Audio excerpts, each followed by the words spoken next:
অনুসূচিত জাতিৰ উপ পৰিকল্পনা আঁচনিখন ৰাজ্য চৰকাৰে বন্ধ কৰাৰ প্ৰতিবাদত বুধবাৰে গোলাঘাটত সোচ্চাৰ হৈ পৰে অনুসূচিত জাতি ছাত্ৰ সন্থাৰ গোলাঘাট জিলা সমিতি। উক্ত আঁচনি বন্ধৰ প্ৰতিবাদত গোলাঘাট নগৰৰ বাটা পইণ্ট চাৰিআলিত অনুসূচিত জাতি ছাত্ৰ সন্থাৰ গোলাঘাট জিলা সমিতিৰ দ্বাৰা হোৱা প্ৰতিবাদী কাৰ্যসূচীত মন্ত্ৰী পীযুষ হাজৰিকাৰ প্ৰতিকৃতি দাহ কৰা হয়। অনুসূচিত জাতিক প্ৰতাৰণা কৰাৰ অভিযোগক লৈ তীব্ৰ প্ৰতিক্ৰিয়া প্ৰকাশ কৰি চৰকাৰ তথা মন্ত্ৰী পীযুষ হাজৰিকাৰ বিৰুদ্ধে গোলাঘাট জিলা অনুসূচিত জাতি ছাত্ৰ সন্থাৰ কৰ্মকৰ্তাসকল সোচ্চাৰ হৈ পৰে। ইফালে প্ৰতিকৃতি দাহ কৰাৰ সময়তে ছাত্ৰ সংগঠনটোৰ কৰ্মকৰ্তাসকলক আৰক্ষীয়ে বাধা প্ৰদান কৰা দেখা যায়। নিউজ টেক্স ৰিপৰ্ট দৃষ্টিকোণ। অনুসূচিত জাতিক বাৰে বাৰে প্ৰতাৰণা কৰা হৈছে।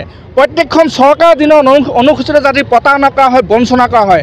আজি এই বিজেপি চৰকাৰখনৰ নেতৃত্বাধীন চৰকাৰখনেও অনুসূচিত জাতিক প্ৰতাৰণা কৰাৰ কিন্তু বন্ধ কৰা নহ'ল। চাওক, অনুসূচিত জাতিৰ উপ পৰিকল্পনা যিটো SC/ST আঁচনি, সেই আঁচনিখন বন্ধ কৰাৰ যি ঘোষণা কৰিছে, সেই আঁচনিখন অহা বিত্ত বৰ্ষৰ পৰা বন্ধ কৰাৰ যি ঘোষণা কৰিছে, আমি অনুসূচিত জাতি ছাত্ৰ সন্থা গোলাঘাট জিলা সমিতিয়ে তীব্ৰ ভাষাৰে গৰিহণা দিছোঁ।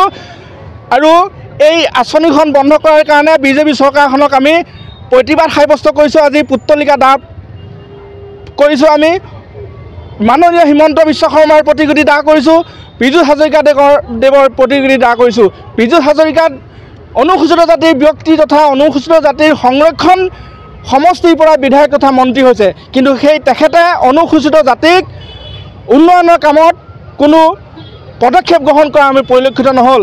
বৰঞ্চ অনুসূচিত জাতিৰ নামত অহা বিভিন্ন আঁচনিসমূহ বন্ধ কৰিছে আৰু অনুসূচিত নামত অহা অনুসূচিত জাতিৰ উন্নয়নৰ কাৰণে যি অনুসূচিত জাতিৰ কল্যাণ বোৰ্ড আছে, কল্যাণ বোৰ্ডৰ নামত যি কোটি কোটি টকা কেলেংকাৰী হৈ আছে, সেই কেলেংকাৰীসমূহ কিন্তু আজি পৰ্যন্ত তদন্ত নহ'ল।